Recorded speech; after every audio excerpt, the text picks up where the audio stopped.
Alright, hello everyone and welcome to the episode number 5, long delayed CoT Lorecast. This is, it's been a little while coming, been a lot of issues scheduling wise. So actually, if you guys remember from, I guess it will probably be 2 weeks ago by the time you're hearing this, Bromms, who was on our show, he's here with me today. Hello everybody. And that's it. So it's just gonna be the two of us. It's Lorecast. And yeah, and that could be a good show. That's actually a pretty clever name. We might have to use that. I don't know if clever is the right word, but it's something. Whatever. I picture Super Mario Brothers, but Lore Bros. Like there you go. Lore Bros. Wow. Exactly. So. As our first episode of Chronicles of Tyria ever was where we talked about the Sylvari, and that was well over a year ago at this point. So we thought it would be a good idea to go back in and review that show and talk about where we are today, because there's been a lot of changes to what we initially thought was going to be the case, and a lot of our theories that we originally had are totally debunked or proved true. So this is, I guess, Sylvari round 2. So I guess, obviously, to start off, we should go with the origin, because that would be the best place to start. So I guess I'll start with the thematic kind of origin of the Sylvari, and I may have mentioned this in our original show, but this was loosely based off of the original possible new playable race, definitely new race period, that was going to be in the lost and unfinished Guild Wars Utopia, one of the original expansions that no longer happened. And eventually I'm going to do a CoT lore bite about Guild Wars Utopia, so keep an eye out for that. But they were based, this race called the Sidhe, I believe it is how it's pronounced. It's Sidhe. And that's from Gaelic folklore, and they were basically your fairy folk of the hills kind of a thing. And, you know, if you're heavy into Gaelic mythology and I'm totally wrong, please let me know. I'm just going off what I read off the internets. There's definitely some influence from fairy stories in there. Yeah. So that was the original idea. That's kind of where they came from. And as most of us know, in I think it was 2011, there was the big redesign of the Sylvari, because they were originally they're still gonna be coming from a tree, as we saw kind of at the end of Eye of the North, but they were kind of just green painted humans with pointy ears, more elf-like than tree-like. And I will kind of leave this more towards the end, but I still kind of have my thoughts about whether or not that might have been a better idea. Yeah, it has its positives and its negatives, I guess.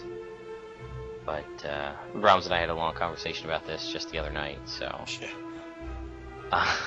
we'll get to that.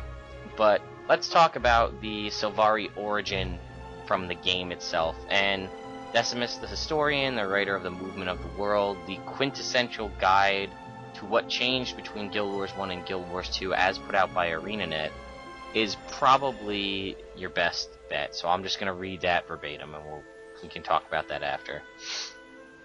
While humans explored the far Shiver Peaks and the dwarves fought the destroyers, a new race began to grow in the southern lands of Tyria. A single seed as big as a man's fist, planted in the ground of a ruined village along the southern tip of the Maguma jungle, began a centuries-long gestation and heralded a new age. The story began with the human soldier named Ronan, whom, while separated from his patrol, discovered a cavern filled with strange seed pods.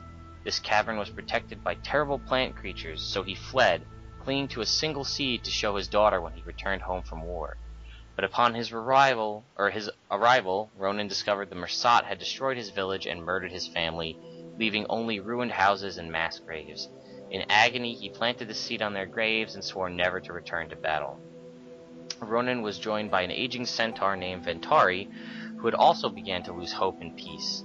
The human and the centaur, against all odds, formed a friendship that surpassed the bounds of race. Together they decided to begin their lives anew and create a refuge for humans and centaur alike. They built their safe haven near the ocean and the budding tree for all those who sought peace and shelter of friendship. The pale oak grew under the watchful and gentle eye of Ventari, becoming strong and healthy and giving the old centaur great joy. Yet with the bliss came sorrow. The centaur tribes of the north and west, crushed and driven out by Crichtons fleeing from their flooding coastline, grew more and more savage and brutal. As more tribes joined the war, fewer were willing to listen to Ventari's words, and his new outpost became smaller and smaller. At last, old and gray, Ventari carved his life lessons upon a marble tablet, which he placed at the base of the pale tree so the future travelers might read it, and perhaps learn the ways of peace and harmony. Then, many years later, after his human companion had passed on, Ventari laid down beside the tree Ronan had planted and died. This year was 1165 AE.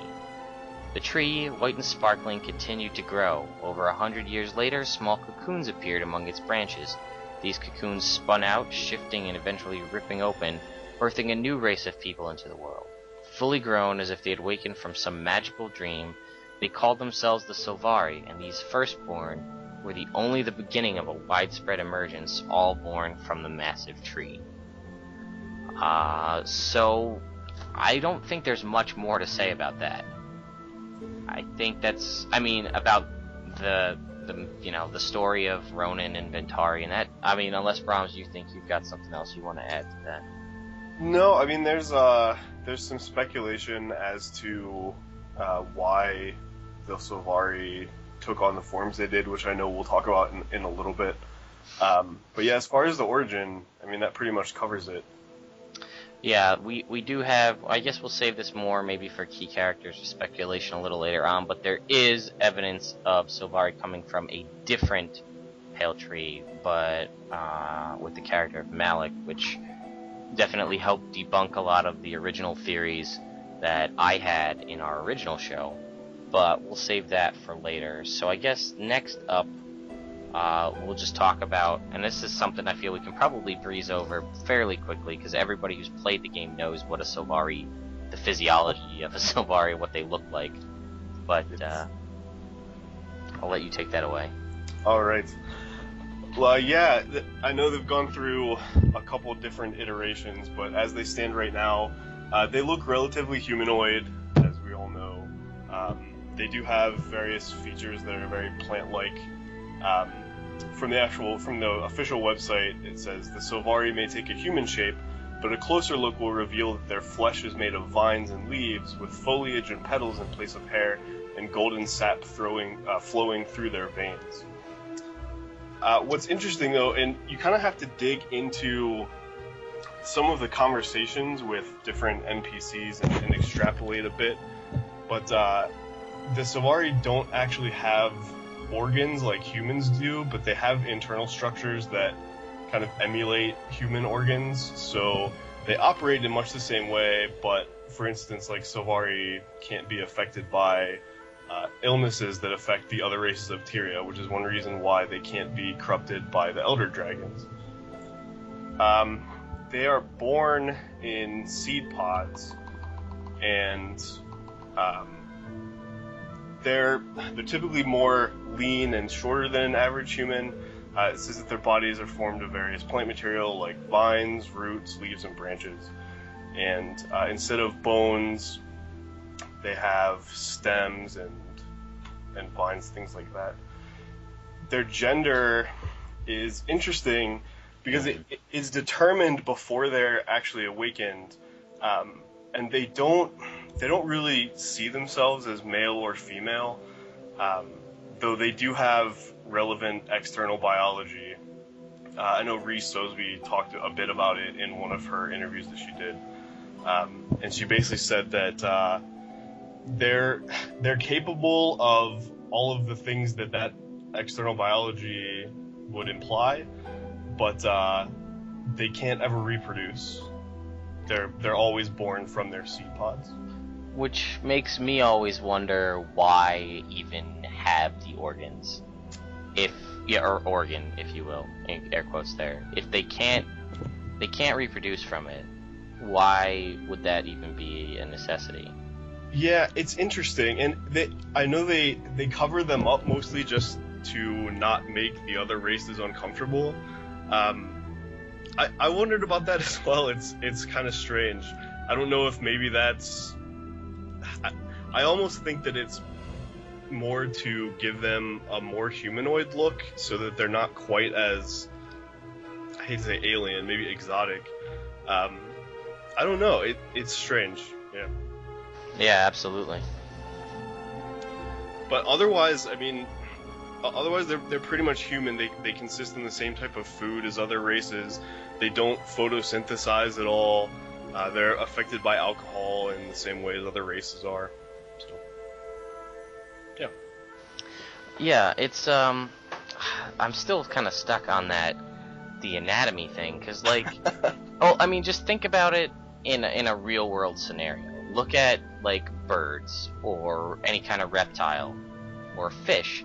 They don't feed their young like a mammal feeds their young, therefore they don't have mammary glands in ways which to do so. They've evolved to not need them. So it just, I mean, again, we could spend forever debating this, but it doesn't seem like there's no need other than from a game mechanic wise to be able to make a male and female character. It's interesting too. I noticed that in the very intro sequence, once you create your Sylvari character, for the female Sylvari, they actually show up there with no clothes on, and they have breasts, but they don't have nipples for some reason, and neither do males. So it's very strange that they are created that way. Especially, like you said, I mean, like we're talking about, since they don't reproduce sexually, so it's odd. Yeah, I don't get it. Alright, so what else can we talk about the physiology? I guess we can, they said other things like, whereas a human would get scabs and things like that, they might grow more like barky kind of over where like if they were there, they would leak sap, I guess, rather than bleed. Yeah, I guess they have like this golden sticky sap that they bleed, and it's odd because some of the Sylvari characters actually talk about their blood running through their veins and how they can blush in certain circumstances, but they don't actually have blood, they have that sap, although it acts in much the same way. And we know they are not photosynthetic, so although there is some, if you read I think it's Ghosts of Ascalon, where Colleen seems to be happier and more upbeat and less like down when she's in the sun, because I think they spent a large period of time in a cave, and she was kind of, I want to say that Dougal even described her almost as she was drooping, as a flower would, and then when she was much more happy to be in the sunlight. But they're not photosynthetic. They do need to ingest food. I don't really know if there's anything that says whether or not they're vegetarian or they eat meat. They're actually omnivorous. Okay. They can eat pretty much everything. So there you go. So they do have to eat. I don't believe they feel cold. No, which is odd. I actually didn't know that until I just started looking into this stuff. I assumed that they did, but yeah. Which is interesting, especially for a plant-based creature, which usually cold is very dangerous. Right. To most real-world plants. Well, they're also no more susceptible to fire than other races are, which I also didn't know. Yeah. It seems like they should be if they're actually made out of plants, but for some reason they're not. Yeah, and then again, this is one we can only speculate towards, really, is as aging, because they're all brought into the world full grown, and they only showed up 25 years ago. So the oldest, I mean, maybe there's been a year of time pass, through living story stuff in the game, so that would make Cade and the other firstborn 26 years old. We don't know the lifespan. Yeah, exactly. They were very specific to say that no Sylvari has ever died of natural aging causes. It's always been through combat or something like that. So, yeah, it's all speculation as to whether they can actually die of old age. And that also, again, we'll get more into this in the speculation piece, if Sylvari ever existed previously, could they still be around? Because if they age like a tree, then they could live for hundreds, thousands of years. And then I always wonder if the Inquest would ever cut them open to see how old they were if they had rings. You cut them open to see how old they are. Oh, and the other thing, they have this weird bioluminescence. Yes. Which doesn't really have any explanation for why they would need that, other than it's a cool mechanic for the game. I think it's just purely aesthetic for our purposes. Yeah, I mean, I don't think I've talked to anybody that doesn't love bioluminescence on Sylvari, but yeah, from an actual in-game or in the world standpoint, I haven't found anything that relates to why they have that. Yeah. So our next little piece to cover here is culture, but I figure we can kind of segue pretty well into the culture here when we can talk about the Dream of Dreams, because that's kind of, I guess that fits sort of physiologically as well as culturally, which... Yeah, and there's not, I mean, because they're such a new race, there's really not a lot of culture for them. I mean, they do have some stuff, but a lot of it is tied, like you were saying, to the dream.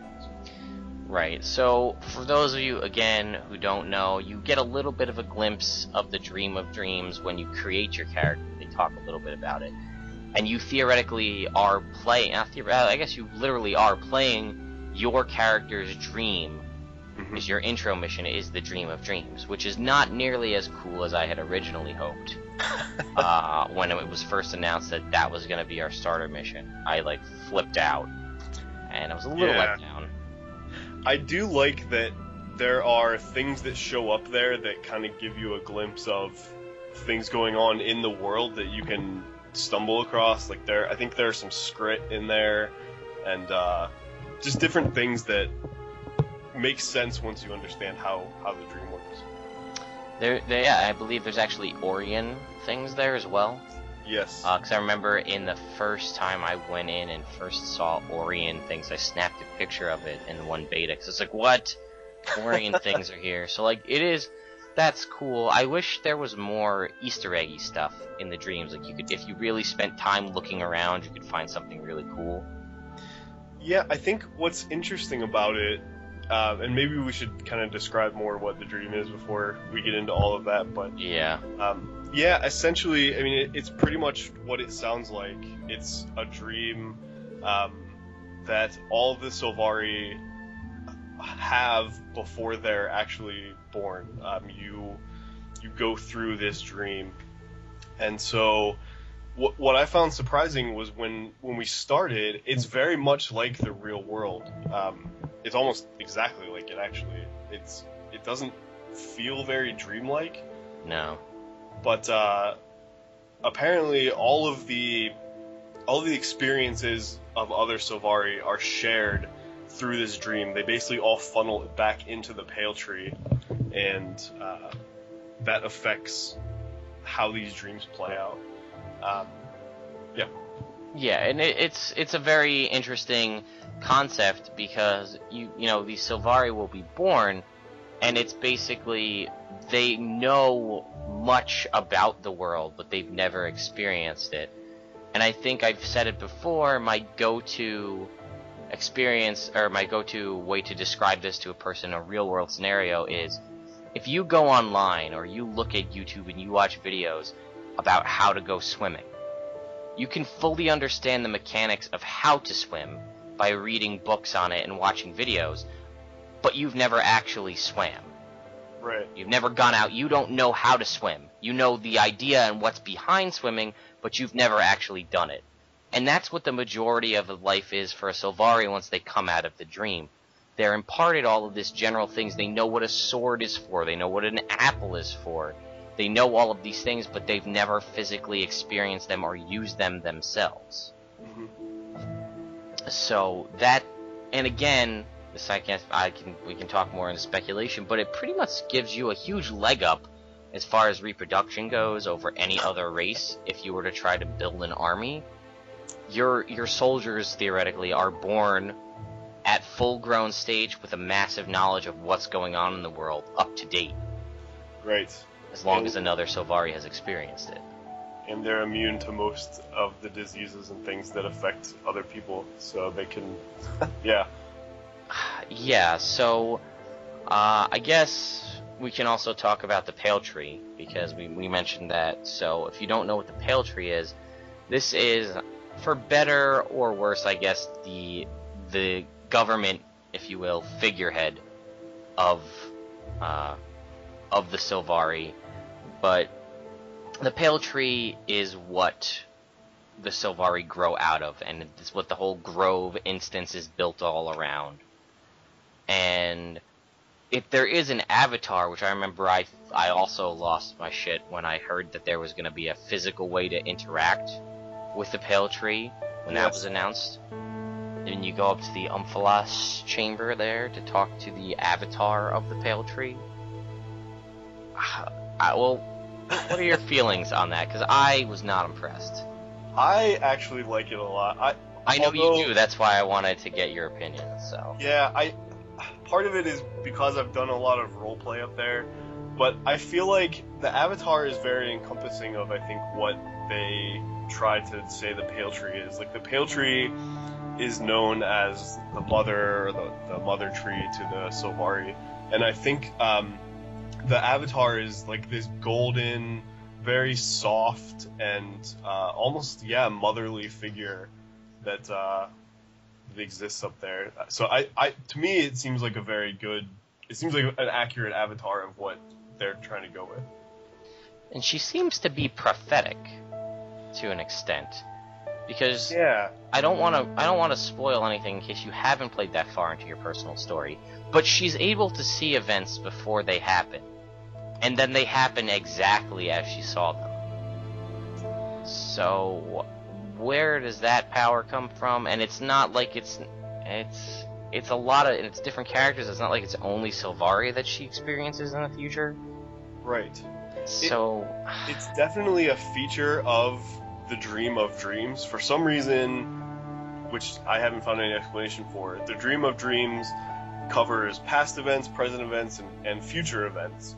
So, like, the Pale Tree is a conduit for some things from the dream, but she doesn't always know what they mean either. So, yeah, as you're saying, it's very prophetic and mysterious almost all the time. But yeah, why the dream reflects the future, I don't know. And I guess it should also be mentioned that the Ventari tablet that we spoke about briefly in the beginning there, that when the Sylvari the firstborn were born, and they came out of their first seed pods, they found this tablet on the ground. And I guess in that situation, you just decide that you're going to follow this piece of rock as your Bible. Also, how did they learn how to read this Ventari tablet? Explain. That one is never touched on. They got it from the dream. But there was no Sylvari to experience when the firstborn were born. Pale Tree learned it from Ventari. I don't know. Well, that's actually, legitimately, that's something I never really thought of. Yeah. That they just, because up until then, it's like, well, the other Sylvari experienced it, it's been passed back to the Dream of Dreams, unless, literally, the tree can absorb knowledge of things around it to impart to the firstborn. But, yes, so they find the Ventari tablet, which has many, many fortune cookie style sayings on it. And then they decide to follow those without fail. And the tablet, the lessons on the tablet go: live life well and fully and waste nothing. Do not fear difficulty. Hard ground makes strong roots. The only lasting peace is the peace within your own soul. All things have a right to grow. The blossom is the brother to the weed. Never leave a wrong to ripen into evil or sorrow. Act with wisdom, but act. And from the smallest blade of grass to the largest mountain, where life goes, so too should you. Again, I could definitely see those on a fortune cookie, and but those are the main cultural kind of philosophies that the Sylvari live by. Majority of the Sylvari live by it. Yeah, just about any action that's taken is compared morally to those guidelines. That's pretty much where all of their morals come from, is from the tablet. So I mean I think that pretty much, defines their culture in and of itself. They come from the tree. They have this tablet that is their bylaws in which they live by.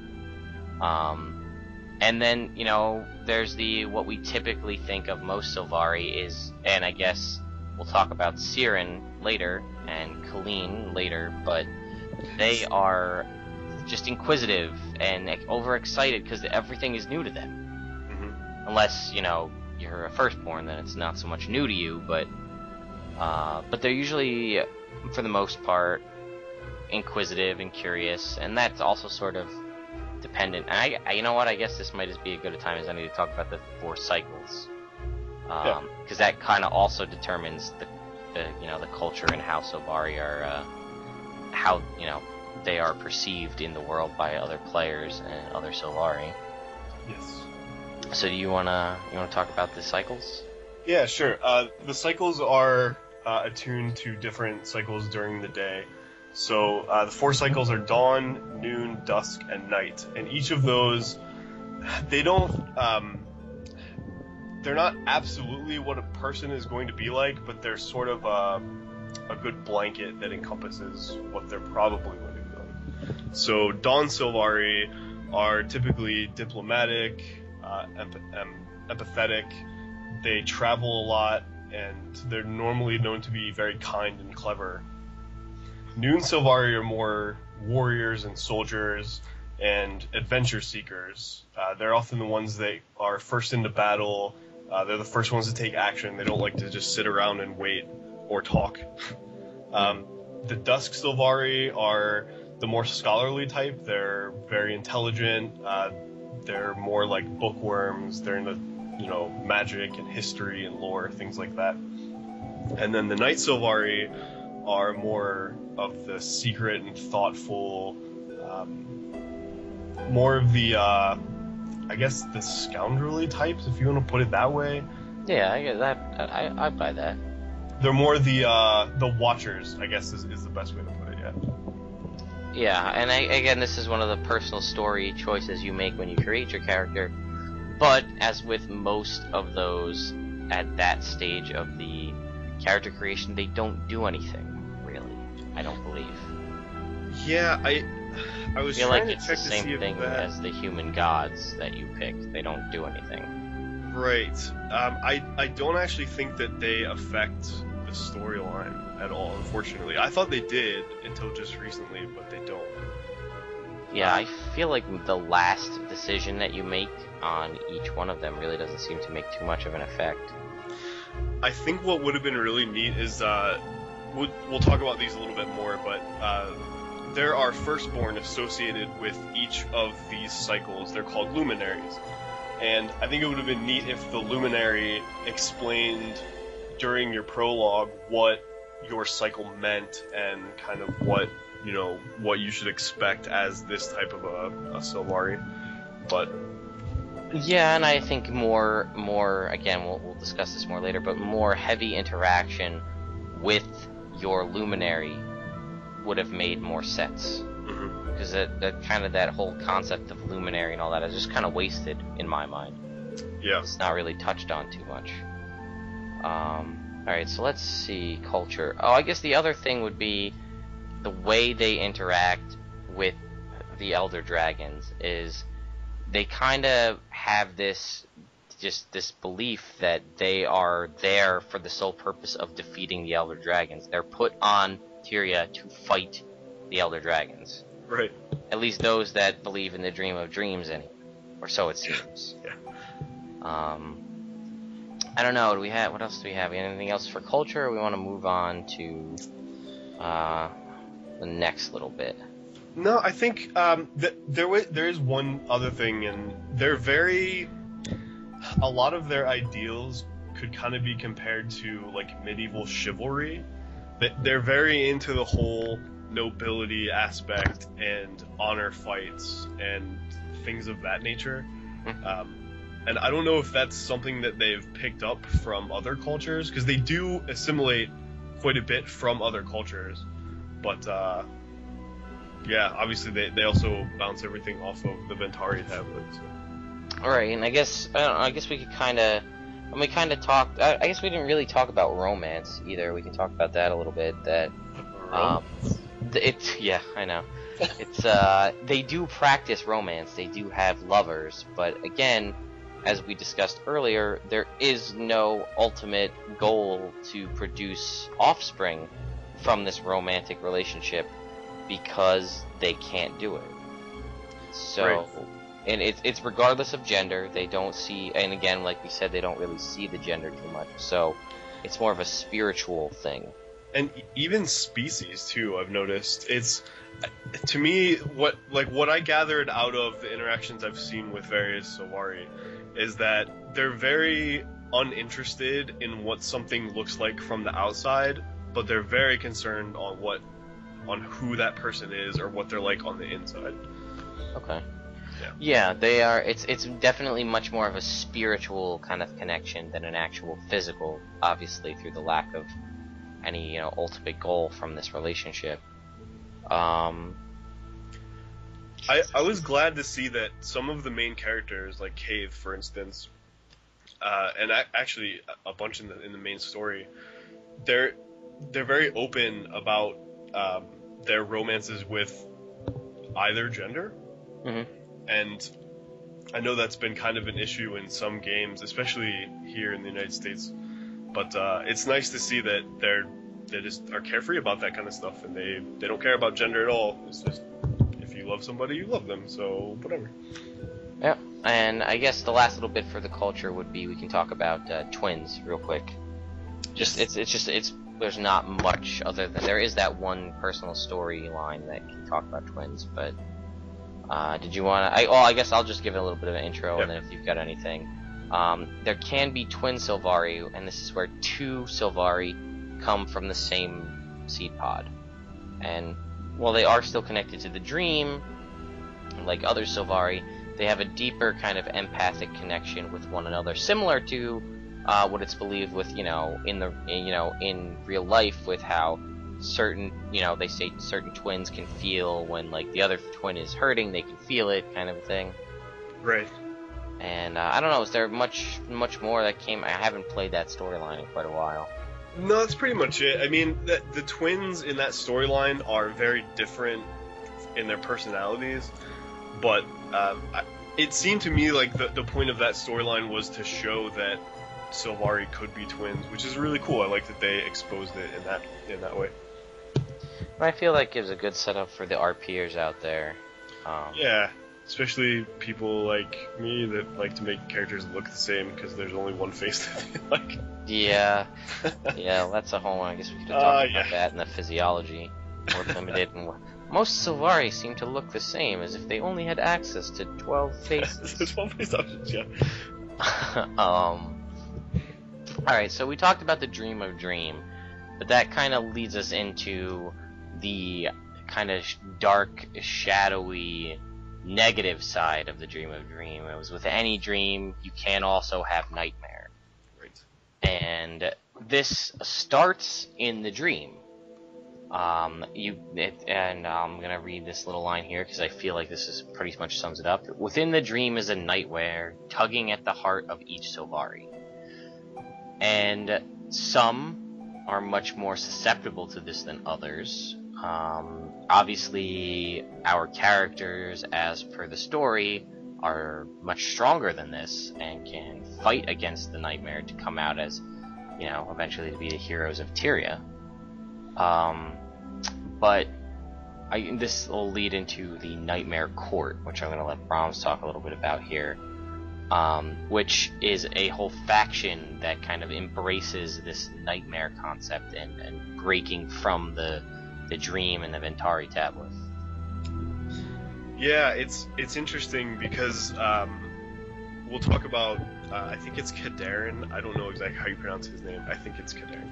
But we'll talk about him more in the when we talk about other characters, but he's essentially the one that started to fight against the Pale Tree originally. He was very frustrated that all of the encounters he had, he thought that they would be more easily fixed by either violence sometimes or taking action, whereas the Ventari tablet would say, think about these things before you act or whatnot. So he eventually came to think that the Ventari tablet was holding this Sylvari race back, and his goal was to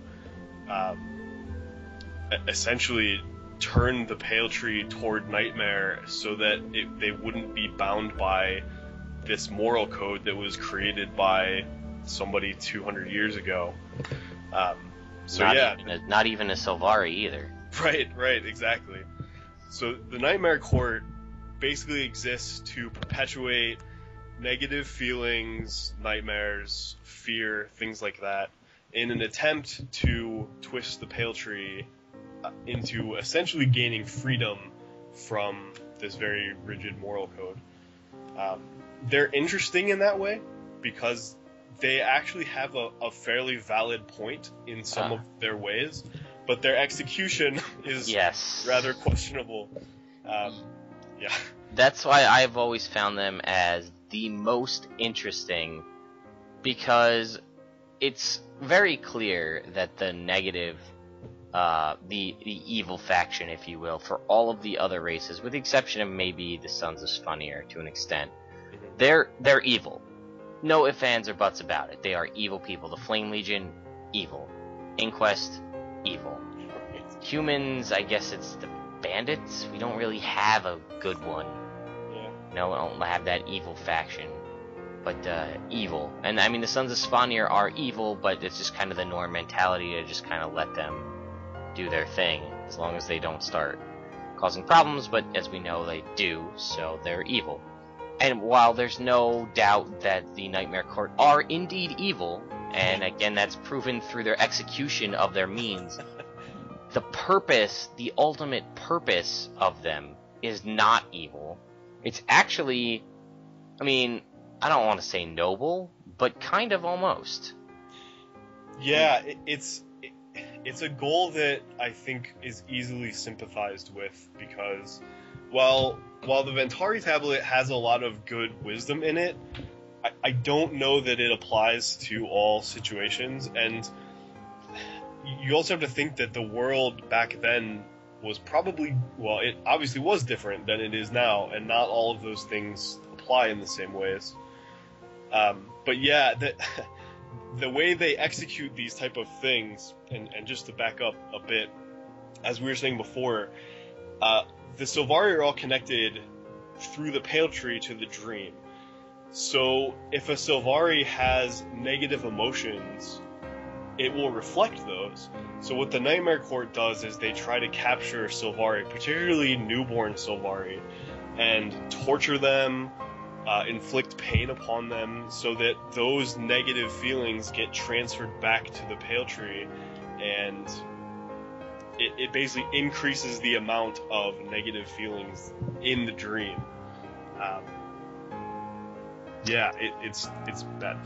Yeah, and then that's the sick twisted beauty of the Nightmare Court in that way, is that the newborn, or even any Sylvari that they capture and torture, those Sylvari feel pain and agony, and then that, and fear, and that is transmitted back to the Pale Tree.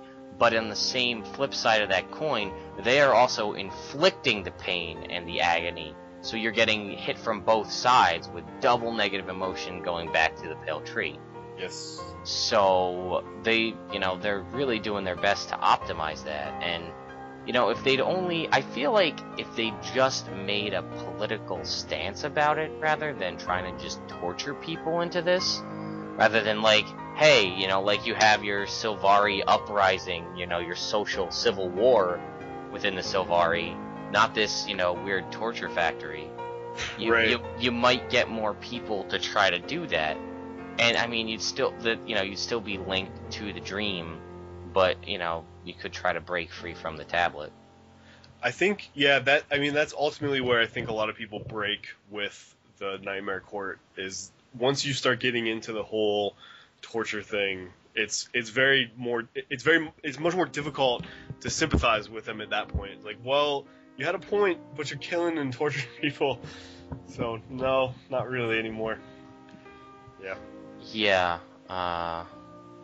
So I guess, and just to backtrack a bit, because I guess we kind of forgot about this part of the culture, are wild hunts, which are pretty important. Yes. Because that's just something that we kind of look over, because as a Sylvari character, you are given a wild hunt. That's basically right out of the dream. Mm-hmm. Is to defeat Zaitan. That is your character's wild hunt. Everyone else's. And everybody else's, except for Trahern's and Cade's, I guess, are the only ones we really know about. Yeah. Well, what's interesting about the wild hunt is it's basically it's like a strong calling that is given to Sylvari that are deemed strong enough by whatever standards are used, that they're not very well explained. Most Sylvari are called to their wild hunt once they're already in the world and once they've had some experience and have proven themselves.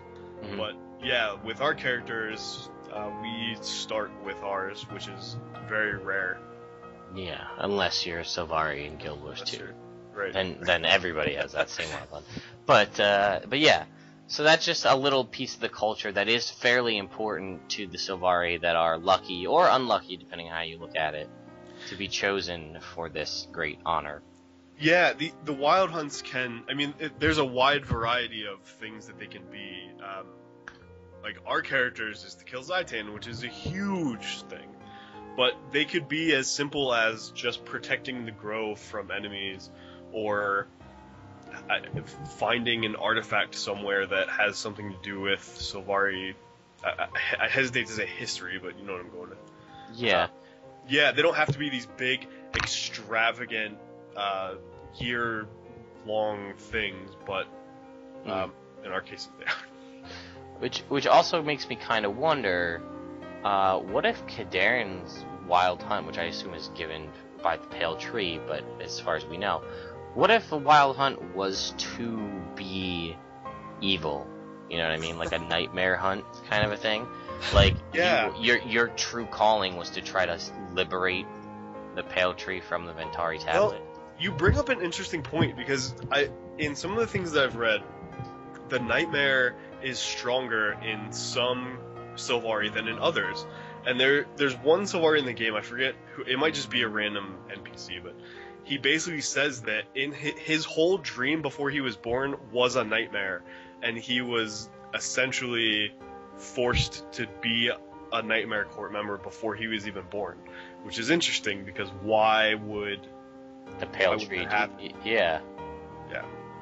So it does make you question if the Pale Tree might, or if something even above the Pale Tree might have an ulterior motive for these kind of things, because the nightmare is part of the dream. It's, they're part of the same thing. You can't separate them. It's interesting, yeah. Yeah, because obviously if she could, the Pale Tree would make the nightmare not exist. Right. But it's, this is a game mechanic here too, but fundamentally it's there for a reason.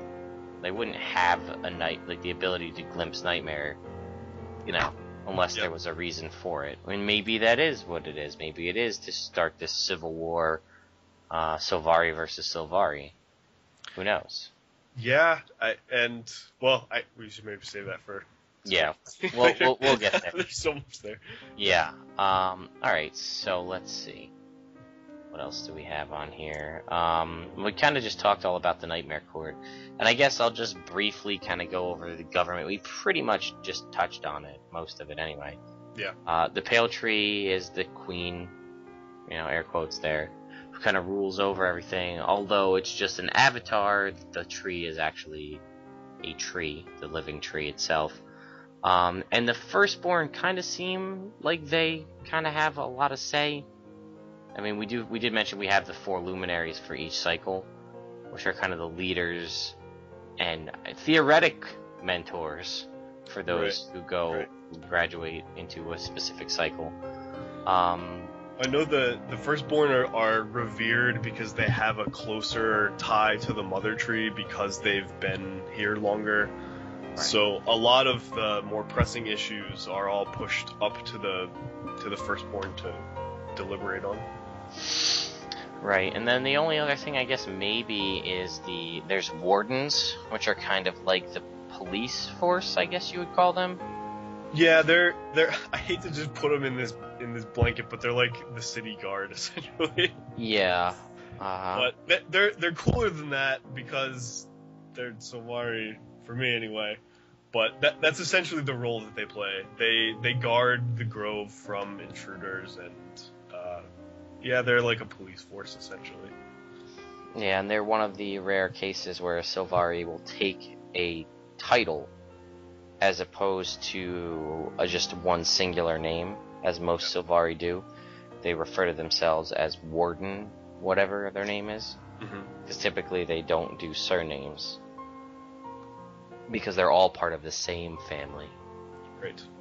Alright, let's see. Yeah, here's what Niam, I think that's how you pronounce that, I'm probably totally wrong, but Niam she's the firstborn that is the highest level of warden, and she basically says that someone asked them, the wardens, I see them in the grove, who are they?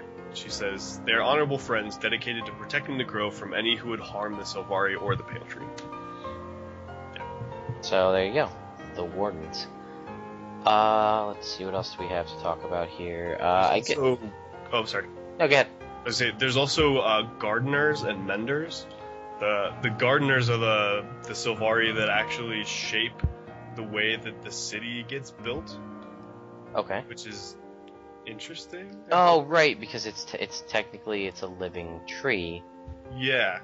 So they're kind of, and this kind of tied into more of what I was hoping for Sylvari in before we actually got to experience it, was that this is kind of in the typical elven way, would be like how Sylvari got armor or got weapons, and they would kind of like talk to the tree itself, and then it would like grow them armor, up out of the ground, kind of a thing.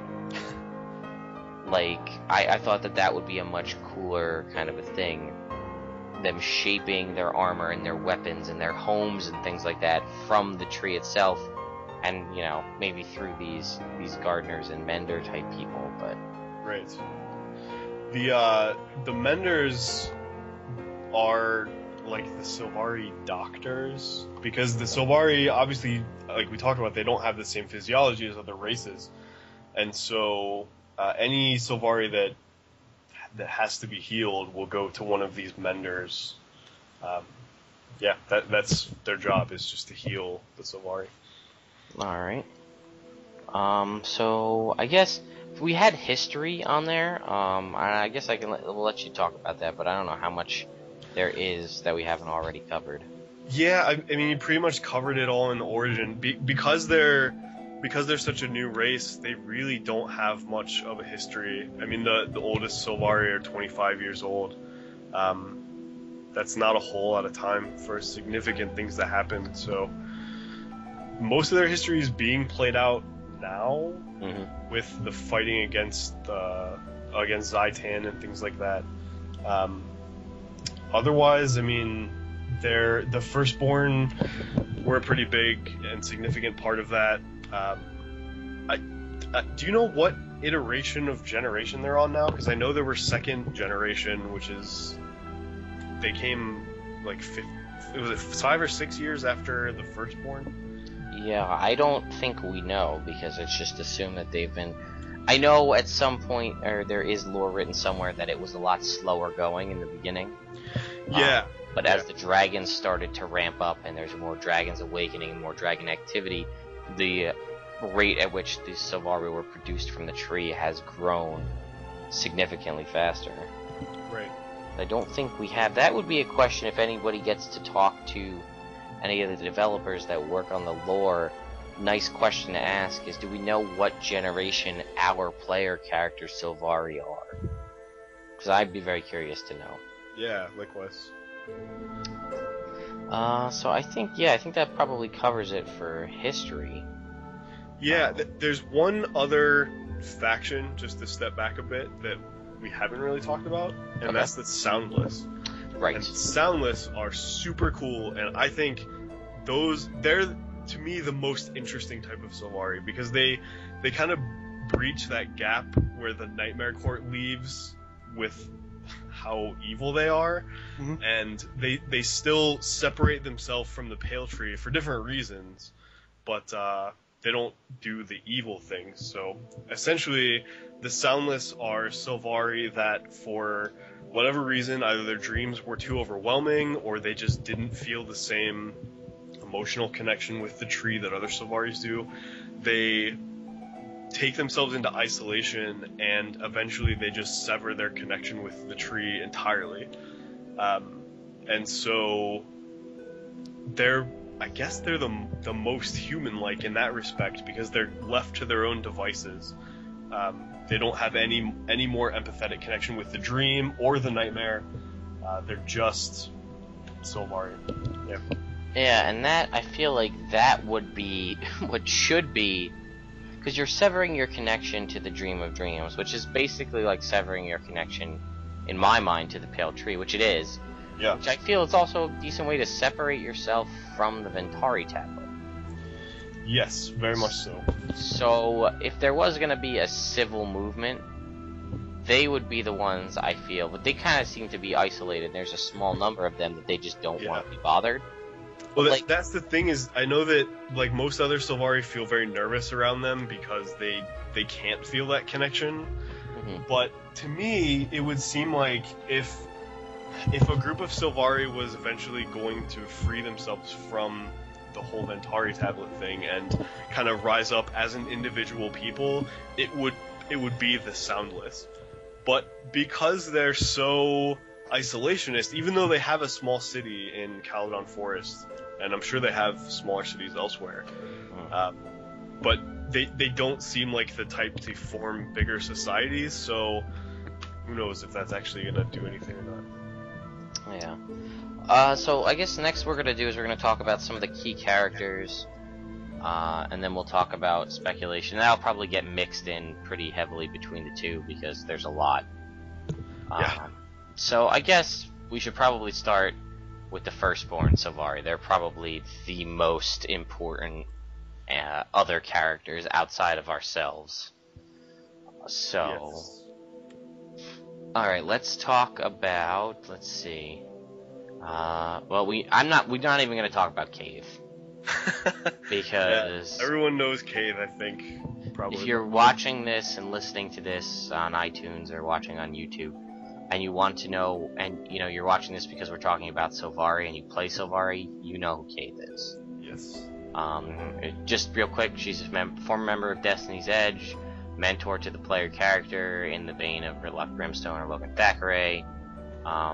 She used to be the lover of Fowlane, but you can find that throughout the story and in Destiny's Edge.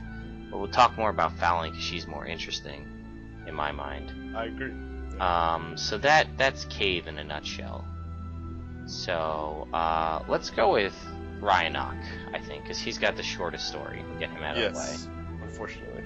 Yes, the first Sylvari to ever die. Yep. And you actually get to witness his story. Which is really cool. Yeah, if you play through, I forget which Sylvari path it is that leads to that. It's during the initiation into the orders, so it's all of them. Oh, okay, it is. But how you see it is dependent on whether you pick, I think it's out of the Prior or the Whisperer storyline. Right, so he had a human squire, he had the ever-popular, once you meet Traherne, Caladbalg sword, and unfortunately, Owain, his squire, took the sword and left him to die. And that was pretty much his story in a nutshell. I think he's more interesting because he was the first to die, which is unfortunate for him. But you can imagine, as a new race, not knowing what death is, how much that would affect them. And I also feel like his armor is not one we're able to wear in the game, but that's just me. Unfortunately. But yeah, okay. So let's move on. All right, you pick. I'm gonna go with Malamides because he's interesting. He's the luminary of the night cycle. He's one of the 4 guardians of the Pale Tree, but more so, he was captured by the Asura before they knew what the Sylvari were, and he was heavily experimented on, almost to the point of death. Once the Asura realized that it was actually a sentient being and not a plant creature feigning sentience, they released him. But a lot of the anger that the Sylvari felt at the Asura led to some of the formation of the Nightmare Court, because Caladan wanted to basically go and fight the Asura, and the other Firstborn said, no, we shouldn't do that, that's against our teachings. And so he sort of had this anger that rose up inside of him because of what happened to Malamides. Right. Yeah, Kaysee also did a lore bite on that not too long ago, so you guys can check that out for more information. I'll take the elephant in the room here through Traherne. Yay! Yeah. You're gonna, if you don't know who Traherne is, then you probably aren't very far in your personal story. Around level 50-ish, I would say. Maybe even a little bit before that, he becomes very, very prevalent in your personal story by taking it and making it his own. His wild hunt is to cleanse ore. Yeah, so no problem. Yeah, nothing, no big deal. So essentially, I don't think we have too much knowledge of Traherne prior to meeting him in the game. No, not really. He spends most of his time in ore, so I don't think most of the Sylvari even know much about him. He was, I believe, wasn't he the first one that was ever born? Was he? I believe so. I think he's the oldest. Okay. I'm not, to be honest, I'm not sure. We'll just say that I'm right. Okay. Yeah. Apparently, he was, and I didn't realize this, Traherne was one of the ones, he also wanted to take up arms against the Asura after Malamides was injured, but because the Pale Tree wished it not to happen, he agreed. And he's obviously one of the few individuals who's ever actually seen Zhaitan. But he is seen to be held within high regard by the majority of Tyria, not just the Sylvari. The Orders, obviously, prior to the events of the personal story, seem to have pretty high stake in his opinion on most things. Yeah, it doesn't say anywhere that he's a diplomat, but I do wonder if he was kind of the first one to encounter other, like, humans and the Norn and sort of forge pacts with them, but that's complete speculation. Obviously, He wasn't the first to find the Asura, but... No, he does... I think he's highly respected by the Orders because he spends so much time in ore, researching ore, that he's more knowledgeable about it than most living characters in the game, so that's why they take him in such high regard. Right. He's sort of the perfect being to do that also, because he's a Sylvari and he can't get tainted. True. Yeah, very true. Which would prove fairly difficult for members of other races. I feel like he gets a bad rap because his character should be super interesting, but once you've done the story once, you're pretty much sick of Traherne, unfortunately. So. Alright, so that was Traherne. Moving on. Yes. You can pick the next one. Let's save Fallon for last. So I guess, I'll just talk about the other luminaries. We don't have a lot of information on them. Aif is the luminary of the dawn cycle. Kahedans is the leader of the night cycle, and he also tends to the newborn Sylvari. And then, as I mentioned before, Niam is the leader of the Noon Cycle, and I'm missing one. Oh, Malamedes, which we're going to talk about also, leader of the Night Cycle. Yeah, and I guess that really much just leaves Dagonet, which is... Yeah. He's pretty much... Most people don't even know where he is. He's in Divinity's Reach, believe it or not, which is what a lot of people don't really see, because you wouldn't really know if you don't talk to him, but... He says, a true Sylvari should have two hearts, one soft and pliable as hot wax, and the other as hardened and impenetrable as an icy diamond. The first he should show to his companions, the second to his enemy. Woe to the one for whom the two are the same. And he's just a scholar, basically. I don't think he has too much information for us. No, sadly not. He's pretty much in a garden in Divinity's Reach. And I'm very glad that I found this out, because Dagonet was one of the names I was planning on using for a Sylvari character before the game came out, because those of you King Arthur fans will recognize Dagonet as one of the Knights of the Round Table. And then I did pick that name, and I'm glad I went with Lagwyn, because Dagonet I would have felt like a fool. Yeah. There's three other Firstborn, but we don't know anything about those. We don't even know what their names are. They could be in the game, we just don't know who they are. But, so that leaves Fallon, who is pretty awesome. Yeah, probably the most interesting, I think. Yes. Other than Malamedes, he's pretty interesting. So, yeah. I'll let you go. Alright, well, Fallon is now the Grand Duchess of the Nightmare Court. So although she didn't found it, she leads it now. And she is also the jilted lover of Cave. She's been trying to get Cave to come to the Nightmare Court unsuccessfully. But they were once lovers, and obviously they're not anymore. She's kind of the big bad guy as far as the Nightmare Court is concerned. You actually encounter her in one of the dungeons later on, and some of her, knights, or, yeah. She's, you will encounter her, you encounter her pretty heavily in, Twilight Arbor, if I remember correctly. Twilight Arbor story mode.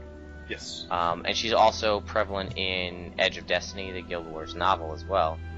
And you actually will see her also in that vision of the Pale Tree has.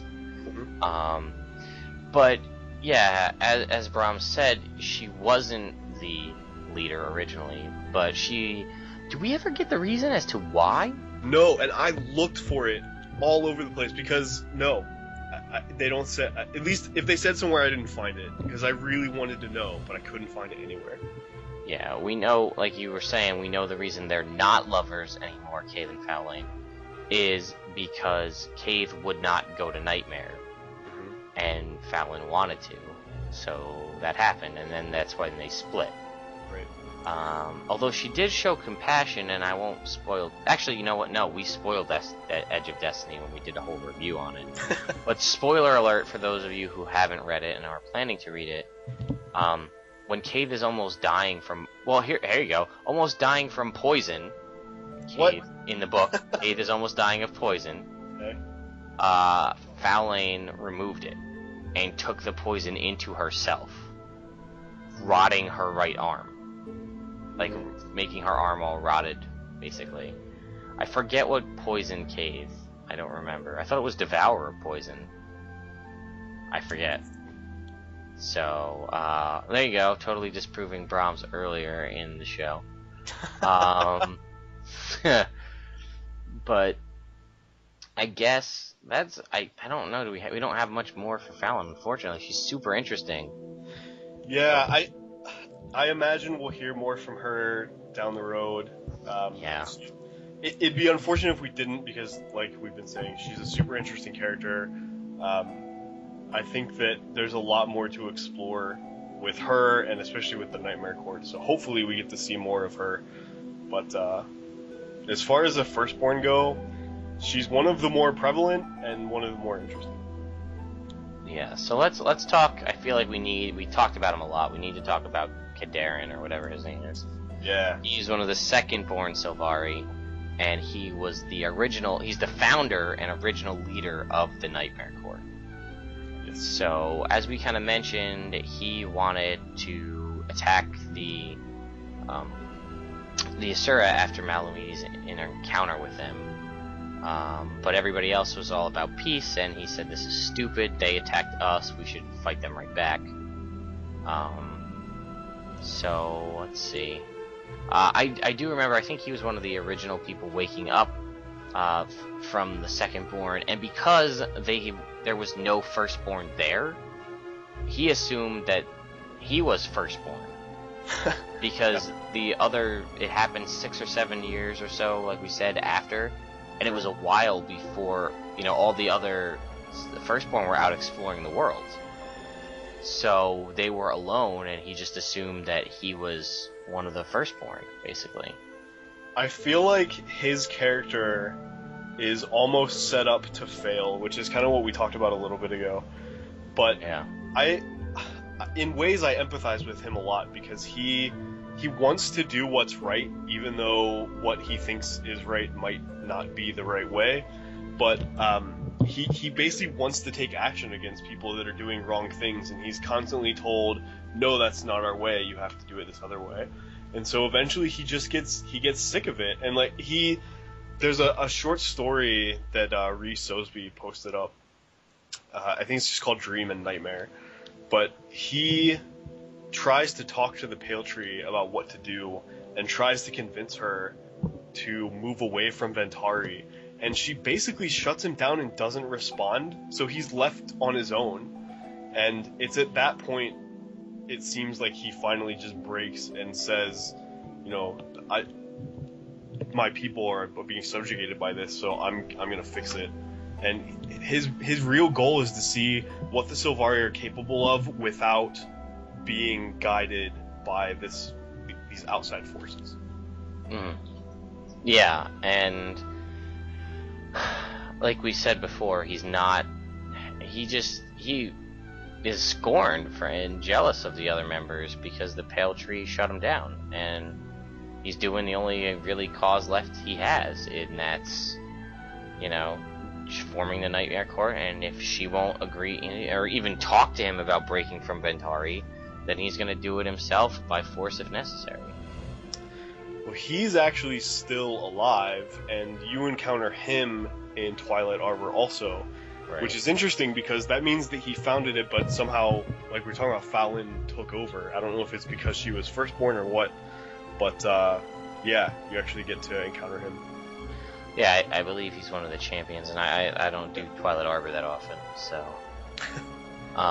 we do know of a couple there's 3, I think, other Secondborn that we know of. One we have basically no information on. One is Canuck, who you may recognize from if you did any of the Last Stand at South Sun content. Yes. Or the Lost Shores content in November. Which he starts off as he kind of has that same kind of feeling to me, actually, as Kaysee, in a way, where he's a Secondborn and he wants to go about doing things differently with the Karka, and he accidentally causes the problem with the Karka, and then he just goes full on evil badass. Come the Last Stand at South Sun, but he didn't seem quite as pulled toward Nightmare as Kaysee, but who knows? I mean, who knows what's going to happen with him from here on. Yeah, you went under that pretty radical transformation, too, with all the crazy exposure to all the toxins and things that he had. Yeah. But he was I don't think it's never actually said that he's Nightmare Court, but... Right. Because he doesn't have the interest in breaking the Pale Tree from Ventari. He's just an evil dude. Yeah. Who wants to cause problems for the other races. The last one is Larenthier of the Wild is his name, which again, a weird option because he chose to have a title, and I guess his full title is Grand War Master Larenthier of the Wild. Hello, Mr. Fancy Pants. Yeah. He is Almora Soulkeeper, the leader of the Vigil's second in command. And you can sometimes see him in the Vigil headquarters. And sometimes I think in some of the missions, if you're a Sylvari, he'll be in the home instance when you're doing like this stuff for the different orders. Yeah. But outside of what I just told you, that's pretty much all you get when you speak to him. That he's second board, that he's second in command of the Vigil. And then, you know, if Almora Soulkeeper ever dies, he's in charge. Right. And that's, yeah, and I guess he had a little bit of updated dialogue during Flame and Frost. But it was, you know, I'm busy dealing with the Molten Alliance. Please help us with the refugees. I think that's it for the second born, and there is no third born. Or if there is, well, I'm sure there are, but they're not. I think they stopped counting. Yeah, if there are any, we don't know the specifics about who they are. I think once they hit past second, they didn't seem to give them any real recognition. Right. I guess the other really important one we should talk about is Malik, because he leads to a ton of speculation. Yes. So, take it away. I know you've been wanting to talk about it. I love Malik because I had never encountered him until actually just recently, despite having multiple Sylvari characters.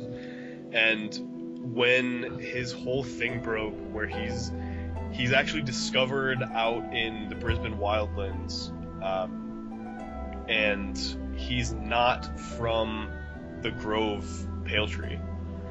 So that means that there's other Pale Trees out there, and we don't know anything about them. So the possibilities at that point are really endless. The one interesting thing about him is that he breaks the Asura, their theory that the Sylvari are formed in a human shape because the seed was buried in the graves of Ronin's family, and so they took on that form. Right, and that was actually that was pretty much not just the Asura theory, that was the theory for the longest time as to why. That was one that we talked very heavily about in our first episode, because we were saying, what happens if they were planted on something else? Was that how we had the Druid spirits in Guild Wars 1, because there were other Sylvari trees and like all the sentient plant beings, which, if you notice, most of those ones we had in Kryta, like aloe seeds and the other plant creatures, they're all missing in Guild Wars 2. The only ones we have are oak hearts, which is why we were thinking maybe oak hearts were planted, you know, the seed was planted on some grave of something that was big and hulking but didn't know how to speak, and that's how we had oak hearts. Right. But that all went downhill with Malik. What I love is that it basically means that whatever those seeds were that were in the cave are more important than where they're buried.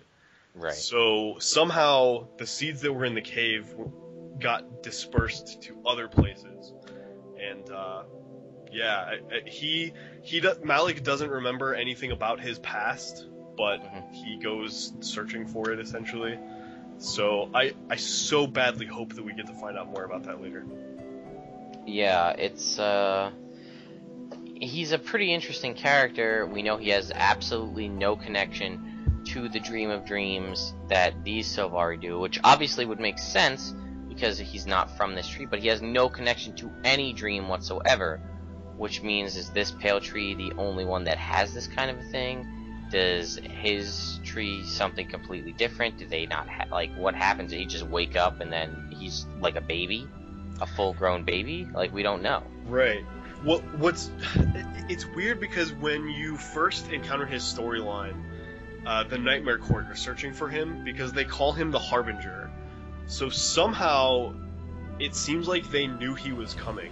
And they think that he's here to be the catalyst that really sparks the Nightmare Court, you know, that takes them to prominence. But it's weird that they kind of knew he was coming. I don't know how they knew that. Yeah, so that Malik really spins the whole Sylvari world on its head. Yeah. And when you talk about speculation, one of the big topics is, well, obviously one of the major running theories are the Sylvari and the Pale Tree and Elder Dragon champion, due to the fact that other dragon minions can't be corrupted by other dragons. Mm-hmm. And we know Sylvari can't be corrupted by any dragon. We don't have any real reason why, they just can't be. They come out of nowhere, like I said earlier, from a strategic standpoint, having a full set of troops that can spawn at any time full grown puts you at a huge advantage numbers-wise. Right. Basically, only second to none to Zaitan, who when people die become his minions. Which is a pretty huge power to have. But one of my thoughts is, we know the Elder Dragons through the Ara dungeon storyline have risen before several times. At least once that we know of, probably twice, because something wiped out Giganticus Lupicus when they were a race on the planet. Does that mean, with this whole thought of there being multiple seeds and the Sylvari spawning, if you will, faster as more dragons begin to awake, does that mean that maybe the Sylvari there's a big talk of Sylvari being like Tyria's innate defense against the Elder Dragons? It's either that, or they're the perfect, I don't mean to use this as a pun, but they're the perfect plant, as in like being planted in society, because it seems as though the nightmare is eventually going to consume the Sylvari. Mm-hmm. And so it'd be interesting if they were born as this super kind and inquisitive race, and they get accepted into society, and then slowly they all start to turn to nightmare, and before, there's so many of them at that point that they can't be fought back. Zombie apocalypse. Exactly. Sylvari style. I still hope for that, yes, the Sylvari did possibly come before with the last rising of the Elder Dragons, and that somewhere there's a Sylvari that's still alive. One from the last time. That would be really cool. I mean, you do have to ask who put the seeds in the cave. Yeah, where did the seeds come from in the first place? Exactly. There has to be at least some sort of force outside of that. So. Yeah, and we know it was in Krita, so it's not impossible that I don't think so, but it's not impossible that the human gods didn't bring the seeds with them when they came, because we don't have any knowledge saying that the seeds are older, right? Because they were found by a human, unless they were cyclic like the Reapers, which is Mass Effect's version of the Elder Dragons. Like the Elder Dragons, I don't know. I mean, that could also explain if they were brought by the human gods, why the Sylvari look humanoid, regardless of where they're grown. I don't know. But then there's like the warden of the forest in the Echevald Forest in Cantha as well, and those are like tree type people that are humanoid looking, and they call themselves wardens. So that's also, we need to explore this in game more, and they need to give us more Sylvari content. Yeah, there's a lot of mystery here, and a lot of things you can speculate on. I would recommend you go to Wooden Potatoes one video that he put out a while back, which is called the Sylvari as an Elder Dragon, or Pale Tree as an Elder Dragon. He goes into a lot of speculation on that, more than we'll want to cover while we're here. I'm just looking at my notes, and I don't really see. I don't really see anything different. Like I said, my only thoughts are with our conversations we had the other day. I kind of almost flip-flop to go back to. I like the old school design with the painted, almost like the painted elf characters, just from the fact that when you look at the concept art, and just in case you guys are listening on iTunes, I will be putting concept art and things like that over the background while you're listening to our voices if you're watching it on YouTube, and I'll try to sync them up as best as I can. You know, that some of those original designs, like the armor and the hairstyles and the faces, look so much cooler. Yeah, they, like you said before, they were essentially just humans with pointy ears and colored skin. They still had some fairy-like features, but yeah, their hair was kind of plant-esque, and their armor was very, you know, plant-themed. I'm personally kind of torn because I like the more I guess organic look of the Sylvari now. How they look like they are made out of plants. Mm-hmm. But some of the designs for the old Sylvari are really, really awesome, and I would have loved to see some of that stuff in the game.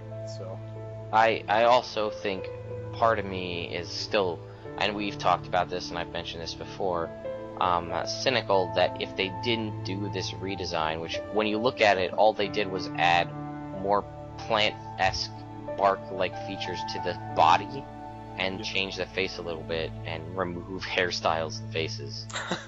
I feel like if they'd stuck with that original design, I get it, and you can watch the Growing the Sylvari video with Reese Ozaby and Kristen Perry, the art designer. But how much more would have had in the game for Sylvari story-wise and things had they not had to do a complete redesign of the game a year before the game was set to launch?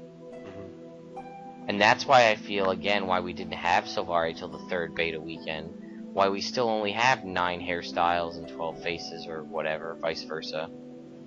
I feel like that's a problem that stemmed from changing the design so late in the game. And like I said, I don't disagree with the reasoning. I see why they did what they did, but I feel like I would prefer, in one of the rare situations in anything in life where I prefer quantity over quality. I mean, to an extent, but yeah, I would love to see more customization options for Sylvari. We have some good ones, but I feel like they're slightly limiting where they're at right now. So more is better. And you know, I'll talk about this more when we talk about Asura, but there's more Asura hairstyles and face styles in Guild Wars 1 than there are in Guild Wars 2. What the hell? Alright, did you have any other kind of things you wanted to talk about... You know what? Actually, I have some other things, but I gotta look them up right now because I forgot about them. Right. Well, while you're doing that, I have to mention my favorite Sylvari in the entire game. Yes, which is do it. Magister Siren. She's the mentor that you will be under if you join the Priory, and she is wonderful. she's kind of the quintessential Sylvari, where she's very happy-go-lucky, she's very inquisitive, she's always off trying to find adventure, but there's something about her that's very endearing, and she's my favorite mentor, hands down. I loved Siren, she was awesome. Tybalt doesn't compare to her at all. Sorry. Well, I don't know. I can't know if I agree with you on that. I mean, I started with Siren was my starter. I started as a Priory member. And I don't know.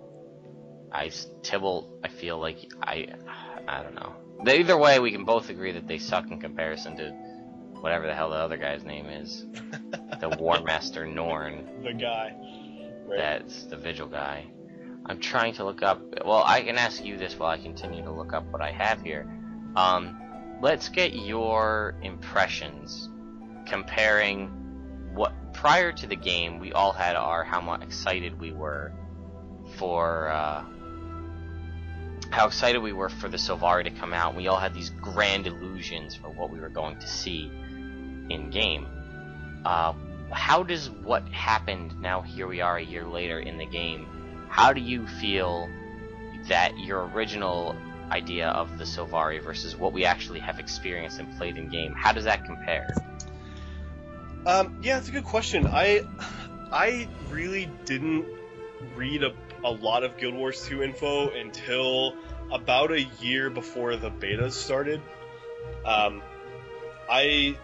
by that time, I hadn't played Guild Wars 1 in a while, and I was kind of burning out on MMOs, so I was really afraid that Guild Wars 2 was going to be a lot like every other MMO. And so I kind of just didn't follow it until one of my friends was like, you have to check this out, it's going to be different. And so that's when I started looking into it. And we have talked about the role-playing game Changeling the Dreaming before. And to me, the Sylvari were very similar to changelings and fairies in certain ways, which are things that I adore. Mm-hmm. So I was super excited for them to come out and to see some of that lore kind of mixed in with the Guild Wars universe. Overall, I'm really happy with how they turned out. I mean, aside from some of the customization options, I think they did a really good job with their personalities, with kind of that the fight between the nightmare and the dream and how it kind of affects everything. I'm really happy with them. The best thing for me too is that they give us a lot of room to roleplay with. So there's all kinds of stuff you can do with Sylvari. They're not just kind of put into a corner with very rigid structures. There's a lot to work with. Yeah, again, like I said, I've kind of voiced my opinion regarding where I stand with the original design to the new design, but I just had such high hopes for all the lore aspect and the cool things I was going to uncover and discover as I traveled through the world as a Sylvari. Yeah. And, you know, like I said, we talked about our after-show banter the other day about how the one main character that I built as a Sylvari I can't stand. Because, you know, because I tend to play female Sylvari more, I think it's easier for me in that respect because they don't have the same problems that you had. Yeah, I'm just trying to look back because I asked people about how they felt about the same question I just asked you, and I'm trying to go back and look at those. And I can't, I'm sorry if I'm missing some of you guys, but I do have a couple here. Let's see. Like Lagwyn, from the very start of hearing about, this is from Hammond Buckland, or Hamface. Like Lagwyn, from the very start of hearing about the Sylvari, I knew that I wanted my main character to be one. As someone typically drawn to the elven-style races, it was so refreshing to hear how ANET were going to go against the preconceptions you might have. When the redesign was announced making them even more planty, I was skeptical at first, but grew, ! Haha, to love the idea. I particularly enjoy reading about the Nightmare Court, as it's so intriguing to me to see the side effects of an evil faction within the Sylvari right from the very beginning. And, being quite the naive characters they are, how characters could be so easily entranced by the ideals of the court. There's some good NPC dialogue around the Grove which emphasizes this. I found the design of the Sylvari to be definitely to meet up to my expectations. I had great pleasures roaming around Caledon Forest in the beta weekends and from launch as well. It's a nice contrast from the look of the other races' homelands, although I would still like to see more variety and appearance of player-created Sylvari. Probably the only downside to the planty design is that not every armor works well with all Sylvari looks, but the cultural armors are great. Oh, and I forgot to mention their bioluminescence. That was a big surprise to me, one of the betas, and still remains my favorite race-specific character option. Yep. Sylvari nobility trait does get a bit on my nerves, with almost every NPC encounter being a bit too stilted, and I don't know what to think about their accents. And I don't think anybody really expected Traherne, enough said. Let's see, I got another one here from Robovin. For the second question, Lag asked us about the letdowns about the Sylvari. As someone who's played the majority of his Guild Wars 2 career as a Sylvari, my biggest concern was their impact in the world didn't seem as big as the game made it sound like. I mean, the Sylvari are the new race to appear in Tyria, but aside from the jungle areas, we don't see Sylvari exploring the world. Yes, Sylvari appear around the world, but we don't see them expanding it really. We don't see the odd plant-based outposts in other zones. I expected more melting pot situations, where the Sylvari have made like additions onto existing outposts such as plant-based living quarters. A simpler way to put it would be like adding a splash of Sylvari to the mix. The game made them out to be a really curious race, but the game itself doesn't seem to reflect that nature at all. So... I do like the idea of having Sylvari, like, add-ons to places. That would be really cool. Yeah, yeah. I think I kind of agree with the statements made there, that Robovin made. Some of those would be nice to have. It doesn't, he is right, I feel like. It feels like they're there in the world in various places, but doesn't really feel like they're trying to establish themselves as a race all throughout Tyria. I can see that, yeah. So, yeah, I mean, long story short, I don't have a problem with the Sylvari. I still choose Sylvari over most other races aside from human. And I just, I don't know. I just had a little bit more... I think it was built up so much, too. Yeah, I think I'm glad that I avoided a lot of the hype with it, because I feel like I probably would have been closer to that boat had I gotten more excited about it. But, yeah, I mean, they're my favorite race, hands down. Anyone that knows me in game knows that most of my characters are Sylvari, so I definitely love them.